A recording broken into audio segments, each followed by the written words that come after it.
If a Hollywood screenwriter had happened upon the F1 paddock this weekend, he could hardly have bettered the script for the U.S. Grand Prix at the Circuit of the Americas. The two title contenders, points leader Lewis Hamilton and lately beleaguered challenger Sebastian Vettel, will start Sunday's race from the front row of the grid, after they were separated by a couple of tenths of a second in a gripping qualifying session this afternoon. That was delayed 2 hours by the race organizers, from 14.00 hours to 16.00, in the hope that fans intending to go to the evening's Justin Timberlake concert might arrive early to take in a bit of F1 too. Last year, few did that with Taylor Swift, and they try to learn fast here. It was worth the wait. Hamilton, as in form as he has ever been and exuding joie de vivre after a visit to NASA on Wednesday, dominated both practice sessions on Friday, and again this morning. But a few things had changed. His teammate Valtteri Bottas had the same chassis setup as had the previous day. And Sebastian Vettel was being strapped into a Ferrari built up around a new chassis overnight after he had complained that the front end of his previous car felt like jelly after a mighty spin into a gravel bed.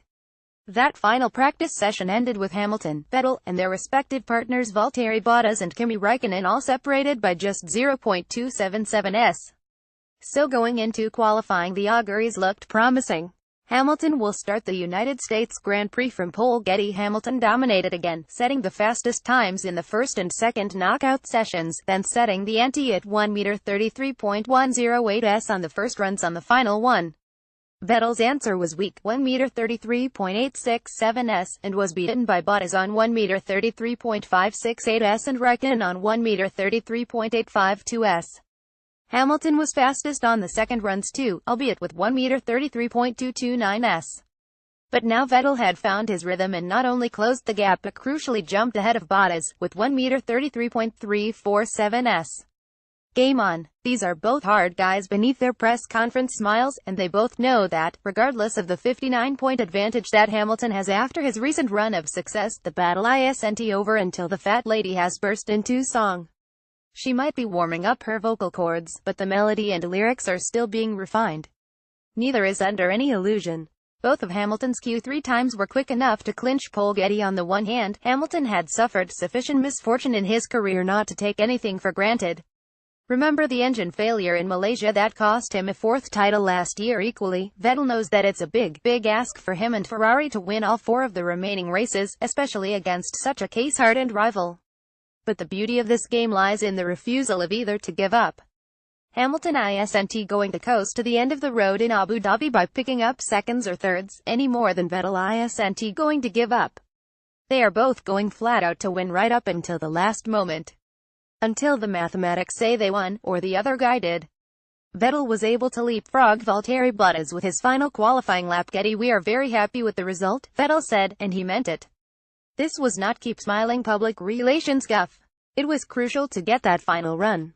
We've had a slow start here with a couple of problems, and I wasn't comfortable yesterday with the car and hardly did any laps after I lost it and spun early in FP2.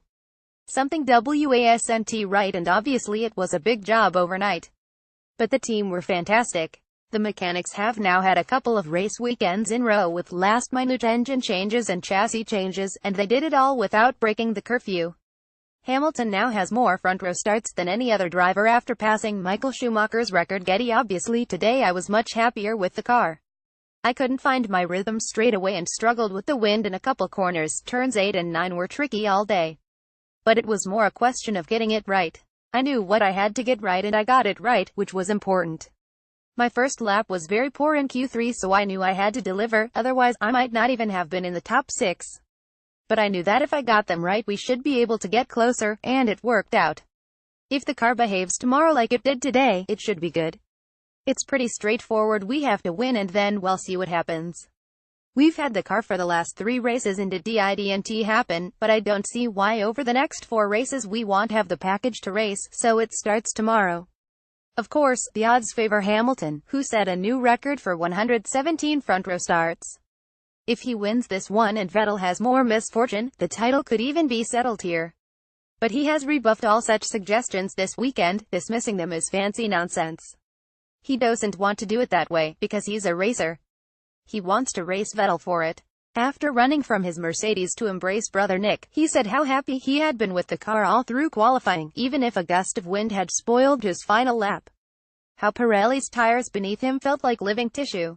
And he added, people don't realize how fast we are going through these tight corners, and how you can actually feel the temperatures of the tires moving across the tread. This is such a fantastic circuit, the layout, the way that the wind comes, it all makes it really challenging. You're constantly dancing with the wind. That last lap I got caught out by a bit of a gust, but that's how it goes. Hamilton celebrated with his brother Nick. We are often good in practice and qualifying, and the races can be tricky for us in terms of balance. It's not terrible, but generally we are stronger in quali than in races. But we have improved the car and we have a good set of tires and good balance for tomorrow, so I'm looking forward to a good race with Seb and Valtteri. This is a track where you can follow closer and overtake, so I think we'll be okay for tomorrow. The championship, it's like a game of chess. Right now we are in check, but there are still 100 points to go, and I think it's going to the wire. So we'll be doing my utmost to defend my points advantage and maximize my performance to win these races. In winning, the points come, and that's how championships are won. No, it isn't over yet. More about Formula 1. Lewis Hamilton, Sebastian Vettel, U.S. Grand Prix reuse. Content.